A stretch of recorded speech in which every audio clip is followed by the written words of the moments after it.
Halo, jumpa lagi di channel gua, di channel Bung Harpa.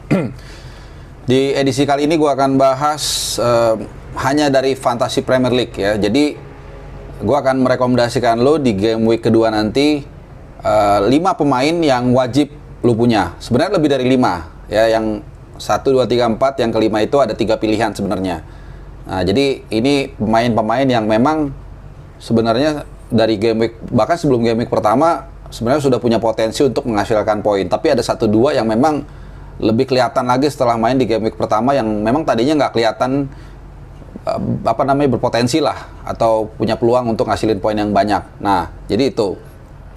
Nah, nanti di bagian terakhir setelah gue elaborate semua pemain-pemain tersebut, gue akan mengumumkan ini dia yang mungkin ditunggu-tunggu sama lo yang main di Fantasy League, Fantasy Premier League di Liga Bung Harpa. Pemenang mingguannya yang seperti gue janjikan, untuk minggu pertama hadiahnya dikali 2, jadi pulsa 50.000. Gue akan umumkan secara resmi, jadi supaya afdol. Oke? Nah, kita langsung dari rekomendasi pemain yang pertama ya. Jadi satu pemain yang paling utama lu harus punya. Pertama adalah ini dia, Bruno Fernandes. Ya, kalau kita lihat dari kontribusi dia untuk United ini memang nggak ada yang ngeraguin lagi. Dari mulai dia 3 musim lalu kalau nggak salah ya, setengah musim dia masuk Man United langsung ngegas. Tahun lalu juga kita lihat mereka juga tampil luar biasa, finish di peringkat kedua, kalah dari tetangganya Man City yang keluar sebagai juara. Tapi kontribusi dia sangat amazing menurut gua. Ya, tip pemain yang paling banyak melakukan create chances, terus juga penalty taker, assister juga, bisa mencetak gol ya. Dan kemarin di pekan pertama sudah langsung tancap gas. Kemarin dia itu hat-trick ya kalau nggak salah ya. Ya, hat-trick. Jadi luar biasa ya. Poinnya 20, jadi kalau yang kaptenin kali 2, 40. Dan sebagian juga ada yang triple captain luar biasa, jadi dapat 60. Ini pemain yang harus lu punya. Harus lu punya. Kalau enggak, lu bakal ketinggalan. Ini. Terus yang kedua, Mohamed Salah. Nah, kenapa Salah ini sebenarnya jujur tadinya nggak terlalu masuk radar ya, walaupun gua pribadi gue punya pemain ini di tim gua. Nah, kenapa ini salah satu penting?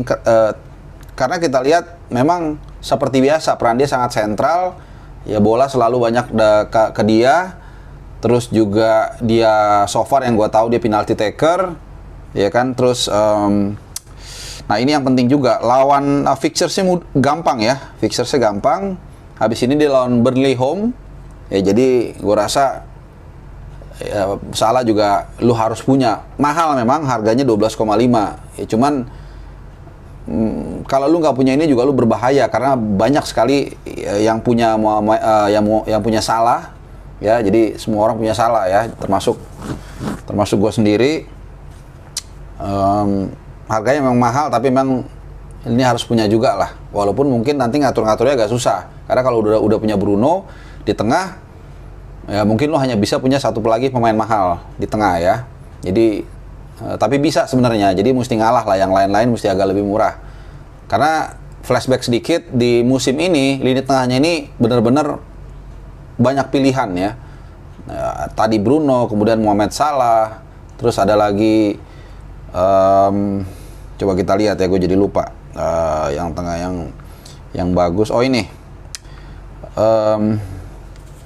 Ben Rahma juga, ini juga satu pemain yang bagus ya. Terus juga Canos dari Brentford. Jadi banyak ya. Tapi anyway, itu 2 pemain dulu yang gue sebutin tadi, Bruno sama Salah, lu harus punya ya. Nah, yang ketiga ini juga sama. Sebelumnya nggak terlalu banyak yang ngelirik dan bisa menjadi alternatif lo. Katakanlah kalau Salah terlalu mahal, lo bisa ganti turun ke Son Heung-min. Ya, lo udah lihat sendiri bagaimana dia keluar sebagai match winner di pertandingan melawan City, melawan juara bertahan lo, tim yang bertabur bintang, yang second layer-nya juga atau pemain lapis 2-nya juga sebenarnya cukup bagus ya, tapi bisa mereka kalahkan. Dan menariknya ketika Harry Kane absen, Son tampil sebagai target man. Dan kita lihat berapa kali Spurs dan Son khususnya mengancam pertahanan City. Ya, satu ya tentu gol dia. Kedua juga ada peluang shooting dengan kaki kanan yang sebenarnya kena sedikit ya pemain belakang City, kalau nggak salah Ruben Dias.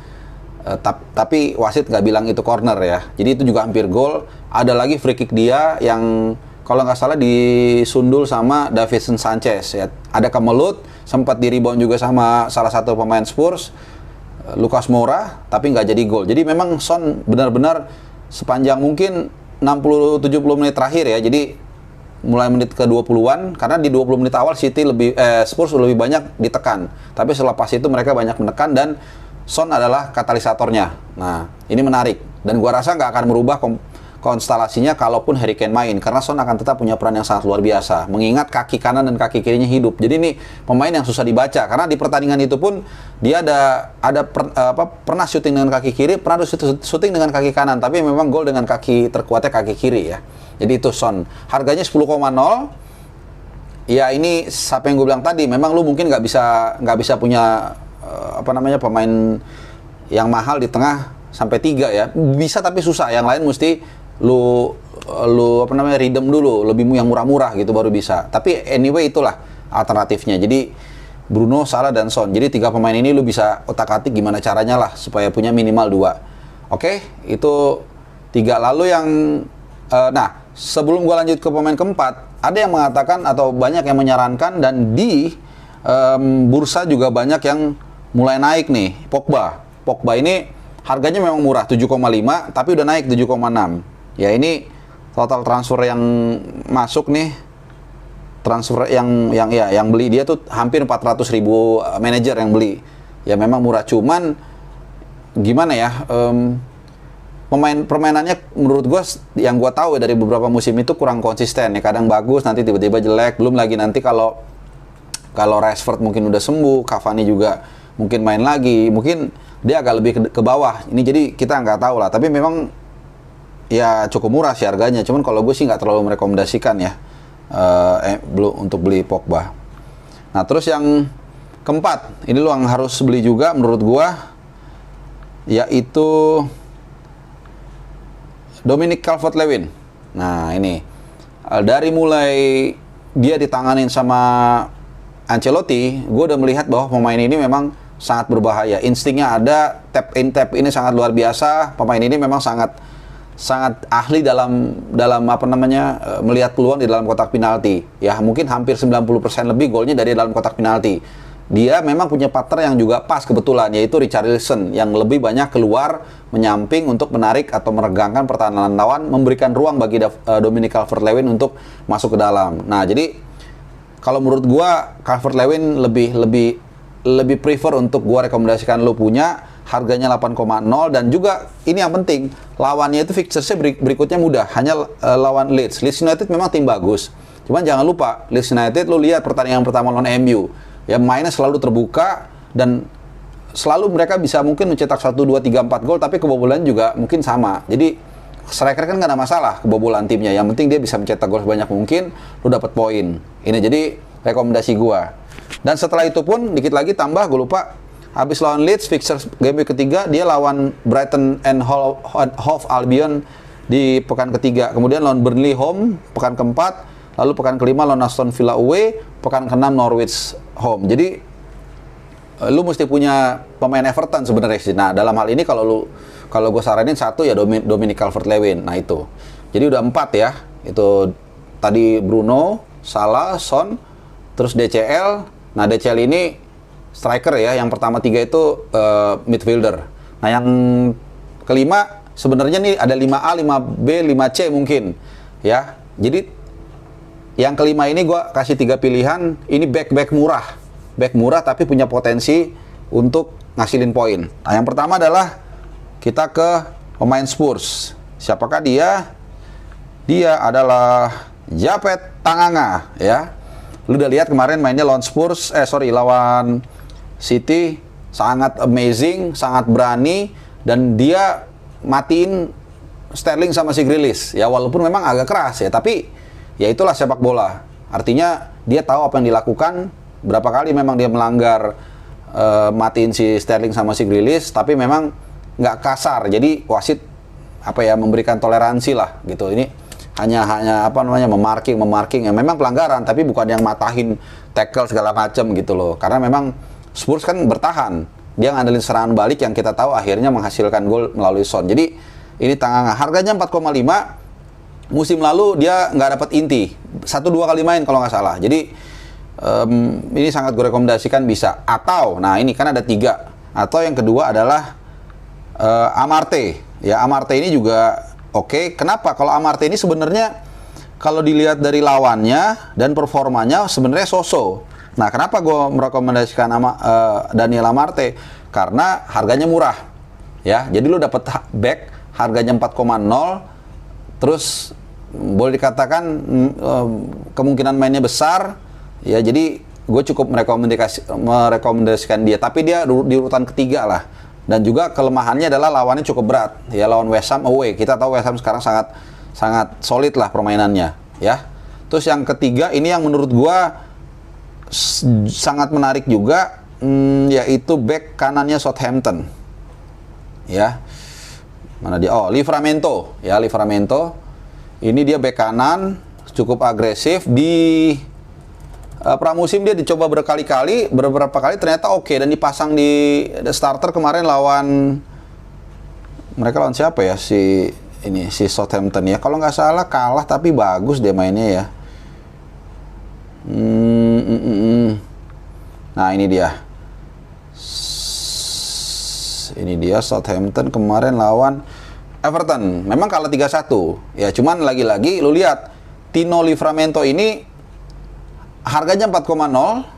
Terus kelihatannya juga akan selalu kayaknya ya, so far kayaknya akan tetap dipercaya sebagai pemain inti. Kayaknya ya. Karena memang tampilnya cukup baik kemarin. Agresif juga ke atas, dan itu tadi harganya murah. Ini jadi gue sangat rekomendasikan. Fixturesnya begini, fixturesnya agak setengah-setengah memang. Habis ini mereka main lawan MU home, nggak mudah memang lawan MU, kita tahu. Cuman lagi-lagi ini, kalau lu butuh keep back 5 yang memang untuk memenuhi budget, ini salah satu yang gue rekomendasikan selain Tanganga. Kalau Tanganga 4,5, kalau Livramento 4,0 ya, dan kemungkinan besar reguler. Nah, tapi dari fixtures setelah melawan MU, mereka akan away ke Newcastle. Newcastle gampang, walaupun bukan berarti pasti menang atau clean sheet ya. Cuman relatif gampang. Terus di berikutnya mereka lawan West Ham home ya. Jadi ya sedang-sedang lah. Cuman lagi-lagi kalau untuk back 5 yang lu hanya cari main dengan harga 4,0, ini sangat gue rekomendasikan. Jadi tadi itu Tanganga, kemudian Amarte dan juga Livramento untuk kategori back murah ya. Jadi ya kira-kira itu ada 1, 2, 3, 4 sampai 5 total pemain, 5, 6, 7 sebenarnya ya, yang harus lu punya di game week kedua atau gue rekomendasikan. Nah, oke, terakhir gue akan seperti janji gue di awal, gue akan ngumumin pemenang ya, pemenang kuis LBH atau Liga Bung Harpa di pekan pertama, yaitu dengan nama timnya Big Brothers FC. Lo bisa lihat di paling atas, kebetulan kan pekan pertama gampang ya, dengan manajernya Tendi Aristiawan. Nah, kebetulan gue sebenarnya udah tiktakan sama dia, jadi ini hanya formalitas. Gue umumin dia sebagai pemenang ya, jadi mendapatkan pulsa 50.000, dan tentunya ya semoga yang lain-lain juga tambah semangat, bisa mendapatkan hadiah mingguan, dan mudah-mudahan juga grand prize-nya di akhir musim ya. Jadi itu aja dari gue. Selamat apapun itu, selamat siang, pagi, sore, kapan perlu nonton. Yang penting salam sehat. Thank you sudah nonton. Kita jumpa lagi di video-video berikutnya. Ciao.